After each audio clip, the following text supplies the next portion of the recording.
عائلة بصيع، يا أهلا. قبل أن تبدأ في مشاهدة الفيديو لن أطلب منك شيء كبير، مجرد ما سأطلبه منك أن تنشر هذا الفيديو ولا تدعه يقف عندك. إذا كنت أول مرة تشاهد قناتي وتشاهد أول فيديو لي، أنا سعد، منشئ محتوى فلسطيني، أضع فيديوهات متنوعة في قناتي على اليوتيوب. لا تنسى أن تشترك وتنضم إلى عائلة أبو السيع إذا أعجبك هذا المحتوى. ويلا بينا نبدأ حلقة جديدة.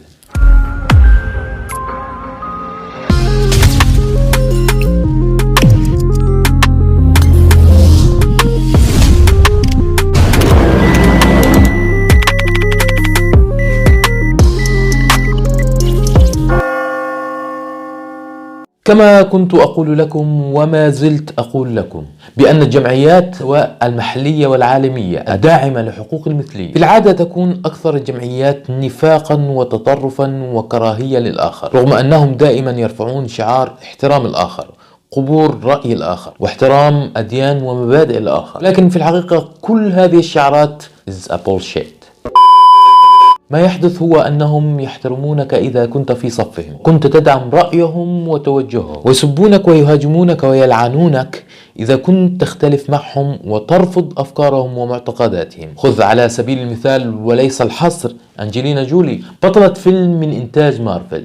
اسم هذا الفيلم الخالدون أو The Eternals. فما حصل هو أن الكثير من الدول العربية قامت بمنع عرض الفيلم في صالات السينما، وذلك بسبب أن هذا الفيلم يروج للمثلية الجنسية، حيث أن بطلين من أبطال الفيلم تجمعهما علاقة حب وهم مثليي الجنس. طبعا أنجلينا جولي لم يعجبها الأمر أن تقوم الدول العربية بمنع هذا الفيلم. بالمناسبة هذا الفيلم يعتبر أسوأ أفلام مارفل تقييما على الإنترنت. قامت أنجلينا جولي بوصف الشعوب العربية وكل الشعوب في العالم التي ترفض المثلية الجنسية، وصفتهم بشعوب جاهلة، وسوف نتحدث عن هذا الفيلم في فيديو منفصل. وهذا دليل آخر على صحة كلامي، القصة التي حدثت مع محمد أبو تريكة. أبو تريكة نشر تصريح له من خلال حلقة تحليلية في قناة BeIN Sport، والتي كانت مباراة في الدوري الإنجليزي. هذه المباراة كانت بين تشيلسي ومانشستر يونايتد، والتي جرت على ملعب ستانفورد بريدج الأسبوع الماضي.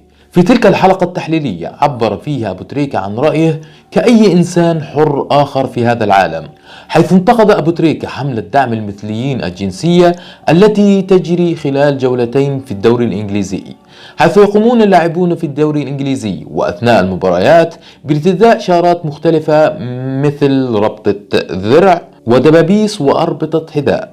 تكون هذه شارات مميزة بألوان قوس قزح رينبو، والتي تشير لشعار المثلية الجنسية، في خطوة منهم في دعم الميولات الجنسية الشابة. وقال أبو تريكة من خلال مداخلة له في الاستوديو التحليلي BeIN Sport أن المثلية الجنسية لا تناسب الإسلام وضد الفطرة الإنسانية، خاصة أن كل الأديان السماوية تحارب هذه الظاهرة، وأن المثلية الجنسية لا تتناسب بالأعراف والتقاليد للمجتمع العربي والإنساني، مؤكدا بأن هذا التصرف ليس له علاقة بالحرية وحقوق الإنسان لأنه عكس الإنسانية. وقال أبو تريكة بأن اللاعبين العرب عليهم أن يعتذروا في مثل هذه المباريات التي تدعم المثلية الجنسية اللي لابسينها دي. فلازم انت طبيعي بما ان كرة القدم بتخش كل بيت لازم تشرح وتبقى صادق. طبعا اللي بيحصل بهذه الظاهرة الشذوذ الجنسي لازم يبقى فيه تربية وفيه تعليم للشباب الطالع.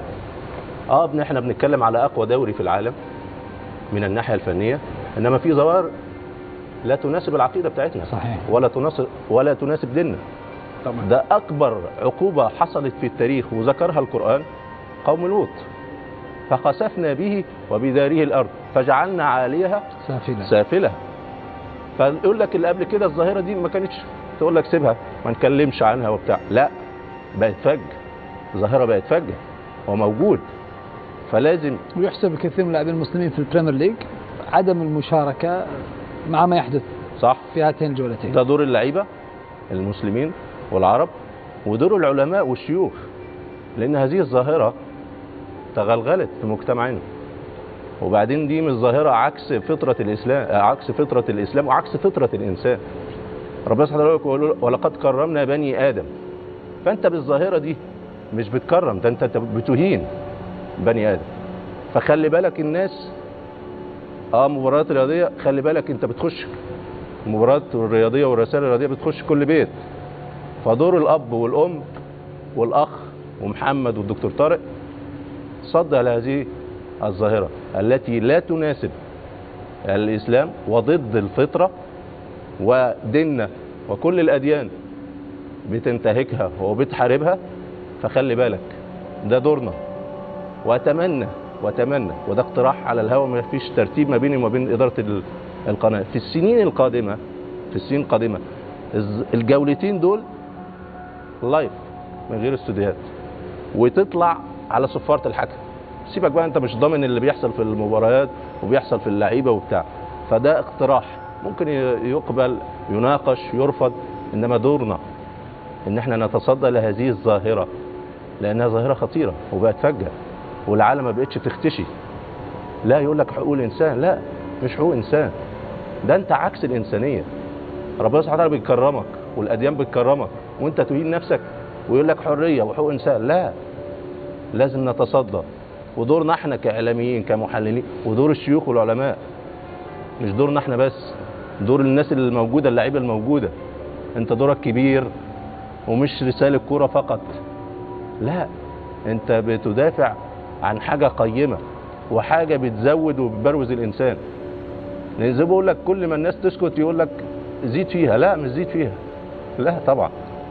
احنا موجودين، كنتم خير امه اخرجت للناس تأمرون بالمعروف وتنهون عن المنكر.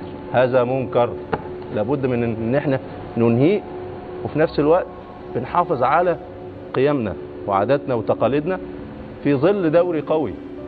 احنا بنشيد بالظواهر الحلوه، لا للعنصريه والحاجات الخيريه، الملاعب الجميله واللعب الحلو، انما الظواهر التي لا تناسب ديننا وعاداتنا وتقاليدنا لازم نقف لها وتصدد لها. لان احنا هنا موجود في كاس العالم 2022 يقول لك ما انتوا هتبيحوا الخمر وهتبيحوا الناس لا يا حبيبي، انت جاي في دوله اسلاميه، زي ما احنا بنحترم عاداتها وتقاليدها طبعا، زي ما احنا بنحترم، ما بنروح نحترم قوانينك وعاداتك وتقاليدك. انت جاي هنا في دوله عربيه اسلاميه، لازم تحترم قوانينها وعاداتها وتقاليدها. وده قيمه كبيره، مش رياضه بس، لعب كره 11 ضد 11 وحاجات فنيه، لا، في رسائل اخرى، والرسائل الاخرى رسائل مهمه.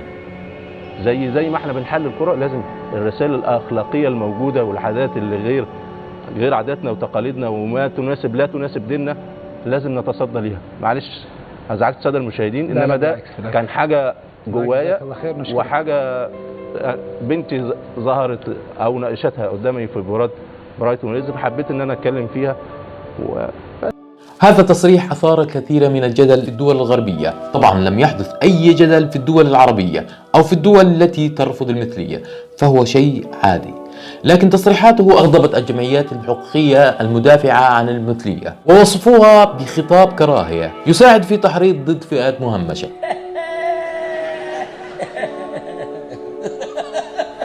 ولكن سؤال، هل تعرفون من اللا إنساني؟ اللا إنساني هو الذي يجبر شخص أو لاعب على ارتداء شعار لا يؤمن به، أن تجبره بالقوة بالدفاع عن قضية هو لا يؤمن بها، أن تجبر لاعب على دعم المثلية بينما هو في قرارة نفسه يرفض أن يكون واحد من أبنائه مثليا، فإن رفضوا قد يتم تعريضهم لعقوبات، وهذا ما يسمى الدكتاتورية الرياضية. وهذا الأمر يثبت أكثر وأكثر بأنه لا يوجد شيء اسمه حرية تعبير، وبالخصوص في الدول الغربية.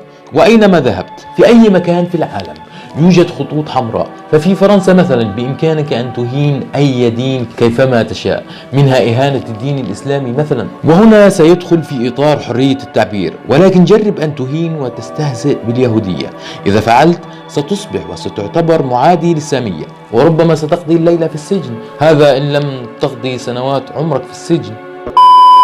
هذا الفيديو فقط لأقول للأخ أبو تريكة، أنت في الطريق الصحيح، أنت عبرت عن رأيك وأنا أكن لك بالاحترام respect. والآراء التي خرجت لتهاجمه كما أقول دائما هي آراء شبيهة لداعش، التي تعتبر الذي لا يؤمن بأفكارها كافر، ومن يؤمن بأفكارها مؤمن سيدخل الجنة. صديقي، لا تدع هذا الفيديو يقف عندك، انشره وقريبا سوف أتحدث عن المثلية الجنسية من ناحية علمية. هذا وعد.